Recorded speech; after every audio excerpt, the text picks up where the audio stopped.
अस्सलामु अलैकुम दोस्तों। पवित्र कुरान कहता है कि अल्लाह से दुआ करो, अल्लाह उसे पूरा करेगा। हदीस कहती है जो दुआ पूरे यकीन के साथ और भलाई की कामना से की जाए वो अल्लाह हमेशा पूरी करता है, उसके पूरी होने में थोड़ा भी शक नहीं है।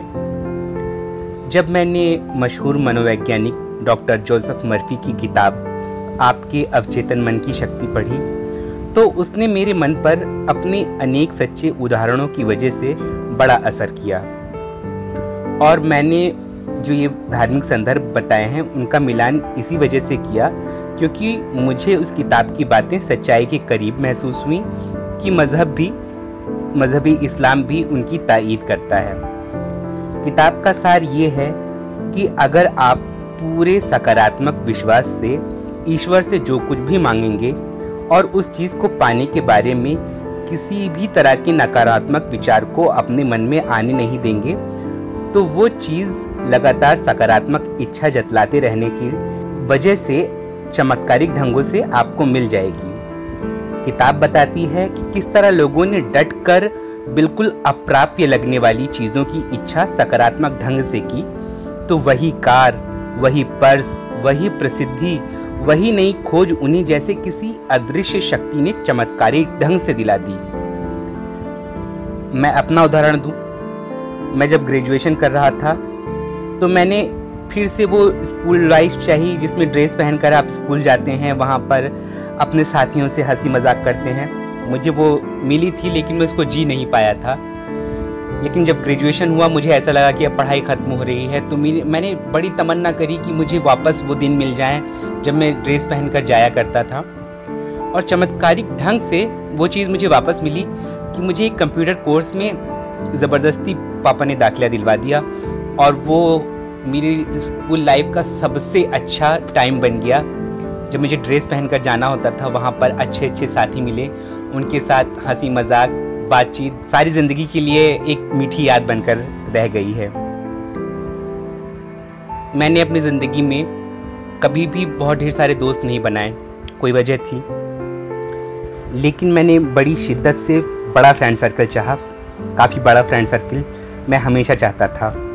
मुझे चमत्कारिक ढंग से वो भी मिल गया क्योंकि मैंने फेसबुक पर अपने साथ ही बहुत ढेर सारे दोस्त बनाए, बहुत प्यारे दोस्त बनाए, ऐसे दोस्त बनाए जिनकी तमन्ना मुझे हमेशा से थी, मुझे कभी मिले नहीं थे। वो तमन्ना यहाँ सोशल मीडिया पर आकर पूरी हो गई। मैंने पूरे मनोयोग से धार्मिक शिक्षा को जानना चाहा और मुझे आश्चर्यजनक ढंग से वो भी मिल गई। ऐसे ऐसे ज़रियों से मुझे वो शिक्षा मिली कि मैं बता नहीं सकता, बस मैं आश्चर्य करके रह गया। तो इस बात का गवाह तो मैं खुद ही हूँ कि सकारात्मक इच्छा और हितकारी इच्छा अल्लाह ज़रूर पूरी करता है। जब आपकी इच्छा में शिद्दत हो, आप हालात से समझौते को राज़ी ना हो तो आपकी इच्छा पूरी ज़रूर होगी। हाँ, उस किताब में डॉक्टर जोसेफ मर्फी की किताब में एक पॉइंट ये भी था कि आपकी मांग रचनात्मक हो, विध्वंसक ना हो, सबके हित की हो, अहितकारी ना हो। उसका कारण जहाँ तक मैं समझता हूँ वो ये होगा कि बुराई मांगने पर व्यक्ति की मूल फितरत के कारण उसे उस बात के पूरा होने पर खुद ब खुद संदेह हो जाता है। और हम बुरी और विध्वंसक चीज़ें मांगे ही क्यों? हम तो बिना किसी दुखी करने वाली शर्त को खुद पर डाले बस अपने लिए प्रसिद्धि मांगे, धन मांगे, सुख सुविधा मांगे, अपनी शख्सियत में आकर्षण मांगे, आरोग्य मांगे, तो ये सब चीज़ें हमें ज़रूर मिलेंगी।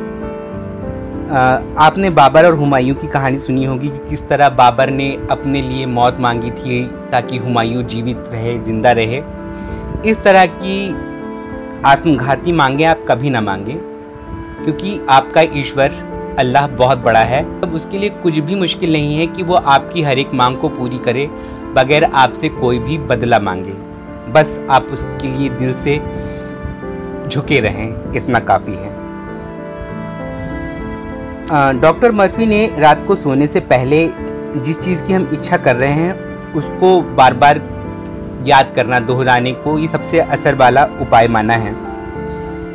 ये तरीका वास्तव में मनोविज्ञान के क्षेत्र में सबसे ज़्यादा माना हुआ तरीका है।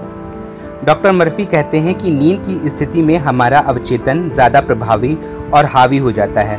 डॉक्टर नींद की दुनिया को एक चमत्कारी दुनिया बताते हैं, जिस दुनिया में जाते जाते अगर आप बार बार कोई एक ही बात दोहरा रहे हैं तो आपका अवचेतन मन उस बात को जल्द से जल्द सच्चा करने में जुट जाता है और बहुत जल्द जादू से पूरा कर देता है उस बात को। मेरी आस्था कहती है कि बेशक नींद में जाते हुए दुआ मांगने पर वो जल्दी पूरी होती होगी, पर हमारी आत्मा, हमारा अवचेतन मन इसे खुद नहीं पूरा करता, बल्कि जब हम सोते हैं तो उस वक्त हमारी आत्मा यानी हमारी रूह जो जागती होती है इस दुआ को अल्लाह के आगे दोहराने लगती है। और आत्मा यानी रूह क्योंकि ईश्वर को देख चुकी है इसलिए उसकी दुआ में ज़र्रा बराबर भी अविश्वास नहीं होता। इसलिए आत्मा जीवन की इच्छा जो सबके लिए हितकारी हो उसको पूरे अधिकार से ईश्वर से मांगती है और दयावान ईश्वर उसे पूरा कर देता है। नींद को कुरान पाक में मौत के समान बताया गया है। नफ्स तो मर जाती है नींद के वक्त, रूह जागती रहती है, रूह जिंदा रहती है। वही रूह अब जो है आगे बढ़कर काम करती है और वही रूह जो है हमारी दुआ को अल्लाह तक पहुंचाती है। कुरान और हदीस के मुताबिक अगर पूरे यकीन से कोई भी चीज़ मांगी जाए तो अल्लाह ज़रूर देता है।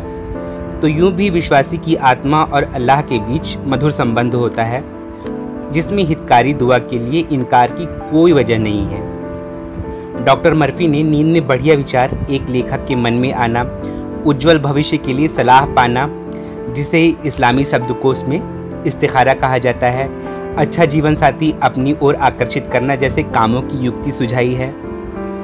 कहते हैं कि डॉक्टर फ्रेडरिक बेंटिंग को इंसुलिन बनाने की युक्ति सपने में ही आई थी। वो इसकी खोज में मनोयोग से दिन रात लगे थे और ये हितकारी इच्छा थी, इस वजह से चमत्कारी ढंग से ये खोज पूरी हुई। ये पढ़ के मुझे लगा कि दुनिया की हर चमत्कारी खोज के पीछे मनुष्य नहीं बल्कि उस अल्लाह की ही दीन है। चाहे वो एरोप्लेन हो, कैमरा हो, कंप्यूटर हो, बिजली हो, टेप रिकॉर्डर हो, सिनेमा हो या और आराम की चीज़ें। इंसान की साधारण बुद्धि में ये चमत्कारी बातें खुद नहीं आई बल्कि उनकी सकारात्मक और हितकारी इच्छा की वजह से ईश्वर ने उनके अवचेतन यानी आत्मा की मांग पूरी कर दी और उन्होंने ये आविष्कार अपने अवचेतन के मार्गदर्शन पर कर डाले। अच्छा, एक सवाल उठता है कि क्या जो पापी लोग हैं, उद्दंड लोग हैं, अवज्ञाकारी लोग हैं, उनको भी ईश्वर सकारात्मक इच्छा का फल देता है?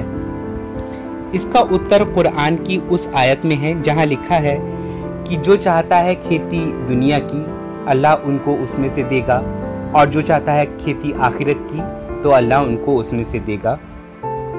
तो ये आयत स्पष्टता यही बताती है कि चाहे व्यक्ति उद्दंड हो या आज्ञाकारी, उसकी सकारात्मक इच्छा अल्लाह अवश्य पूरी करता है। अलबत्ता किसी व्यक्ति की समाज के प्रति दुर्भावना ईश्वरीय चमत्कार से पूरी नहीं होती बल्कि ये दुष्कर्म व्यक्ति खुद अपने हाथों करता है। ये आंखों का देखा सच है। दुनिया की खेती की आयत का सटीक अर्थ यही है कि आप दुनिया ही में सारा का सारा फल पाना चाहोगे, दुनिया में ही सारी की सारी अपनी इच्छाएं पूरी करना चाहोगे, आखिरत के लिए कुछ नहीं करना चाहोगे तो दुनिया में आपको मिल जाएगा, आखिरत में नहीं मिलेगा। लेकिन कोशिश हमें ये करनी चाहिए कि हम आखिरत के लिए भी भलाई मांगें और दुनिया में भी अपनी सकारात्मक इच्छाओं का फल मांगें, बुराई ना मांगें। आप इस आयत को इस अर्थ में ना लें कि दुनिया का ऐश्वर्य केवल अवज्ञाकारियों के लिए ही है। ये बात ध्यान में रखनी चाहिए कि दुनिया का ऐश्वर्य कमोबेश 1000 साल तक मुसलमानों के पास भी रहा है और उनमें से सारे अवज्ञाकारी नहीं माने जा सकते, बल्कि कितने ही अमीरों, खलीफाओं, सुल्तानों वगैरह को हम उनके अच्छे चरित्र के कारण सम्मान से याद करते हैं, उनके आगे रहमतुल्लाह अलैह लगाते हैं। ये भी ध्यान रखना चाहिए कि हम अपने पूरे जीवन भर एक परीक्षा में हैं। इच्छा पूरी होने के बाद भी हमारी परीक्षा जारी रहेगी। हमारी परीक्षा में इच्छा का पूरा ना होना ये ज़रूरी नहीं है। जैसा कि हम अक्सर समझते हैं कि इच्छा पूरी ना हो, हम दुखों में रहें, यही हमारी परीक्षा है, ऐसा नहीं है। बल्कि परीक्षा इच्छा पूरी होने के बाद इस शक्ल में बदल जाती है कि हम सुख में, ऐश्वर्य में अपने रब को भूल तो नहीं जा रहे, शुक्र और सत्कर्मों से गाफिल तो नहीं हो जा रहे हैं, या फिर अपने नहीं बल्कि किसी अपने प्यारे के अस्तित्व की वजह से हम बाद में परीक्षा में पढ़ सकते हैं जब हमारे पास सब कुछ हो। ये भी संभावना है। मतलब यहाँ बताने का ये है कि हम जो भी अल्लाह से मांगेंगे उसके मिल जाने में कोई भी संदेह नहीं है। जीवन चलता रहेगा, उसी तरह रूप बदलकर परीक्षा भी चलती रहेगी। हर बार परीक्षा के समय आप पूर्ण विश्वासी बने रहें, सच्चरित्र बने रहें, विश्वास से हर बार दुआ मांगें। आपके सच्चे विश्वास का सुखद फल हर बार आपको आपका रब देगा इंशाअल्लाह।